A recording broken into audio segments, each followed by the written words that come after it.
Allah, dilimde Allah, zikrimde Allah, fikrimde Allah, aklımda Allah, aşkımda Allah, aslımda Allah, kanımda Allah. Hasbi Rabbi Cellallah, ma fi kalbi gayrullah, Nuri Muhammed sallallah, la ilahe illallah.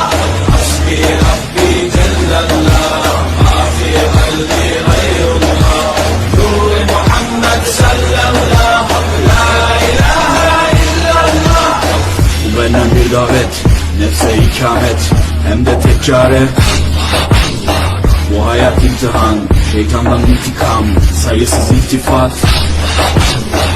Yürümediğin dağlara kar yağar bak ancak Allah asla seni satmaz. Düşünce kalkmalısın, şükürle kalmalısın, desin hep kalp atışın. Günahla esti yerler, daha gençsin derler. Bu hayat basamakları, çürük merdivenler. Senden bir istirham, devamlı istiğfar, gereken irtibat.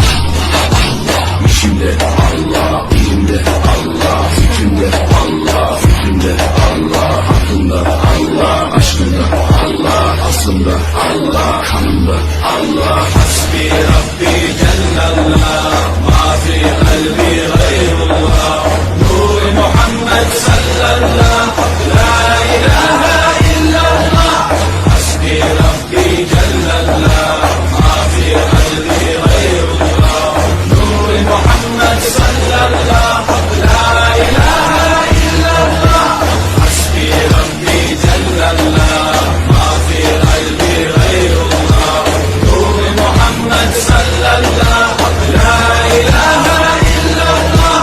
Hasbi Rabbi Cellallah, ma fi kalbi gayrullah, Nuri Muhammed sallallah, la ilahe illallah. Hasbi Rabbi Cellallah, ma fi kalbi gayrullah. Switch to sniper scope. Switching to sniper scope view. Are you Mr. Lee Chen? My name is SB